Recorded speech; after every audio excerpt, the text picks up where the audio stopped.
مقام حج سے جب گزرا امام کا کاروان تو امام حسین کے چہرے سے نور نکل رہا تھا. عیسائی راہب نے دیکھا, عیسائی پادری نے دیکھا تو اس نے کہا کہ اتنا نور ہے, یہ یقیناً کوئی ولی اللہ ہے. اس نے فوراً کتاب کھولی, اپنی مقدس کتاب کھولی, صفات دیکھی سر کی صفات. تو اس کتاب کے اندر اس کے آباء و اجداد سے اس نے پہنچی تھی, اس کتاب کے اندر یہ لکھا ہوا تھا کہ اس مقام سے نوازۂ رسول گزریں گے. اس نے اپنے سر کو پیٹ لیا کہ نوازۂ رسول کی کیفیت تو یہی کی ہوئی ہے, لیکن یہ اندازہ نہیں کہ نوازۂ رسول ایسے گزریں گے. آخری رسول کا نوازہ گزرے گا. تو وہ پریشان ہو گیا کہ انہوں نے نوازۂ رسول کے ساتھ کیا کیا ہے, آخری رسول کا نوازہ ہے, آخری نشانی ہے.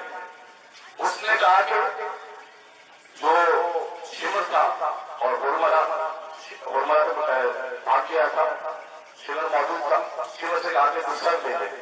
کہا کہ یہ تو بہت قیمتی ہے, اس کی بنیاد پر تو انعام ملنے والا ہے. کہا 1 رات کے لیے دے دے, جب تک یہاں قیام ہے 1 رات کے لیے دے دے. میں سر کو رکھنا چاہتا ہوں.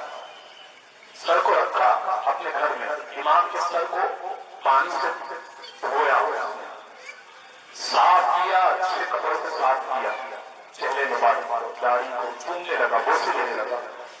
اور پھر اس نے یہ کام کیا کہ ایک تختی نکال لی اور امام کا اسکیچ بنا لیا, امام کی تصویر بنا لی کہ یہ یادگار رہے, میں اپنے نسل تک پہنچاؤں کہ میرے یہاں امام حسین کا سر آیا.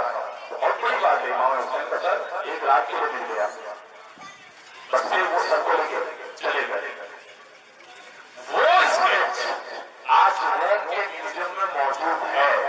وہ اسکیچ آج میوزیم میں موجود ہے.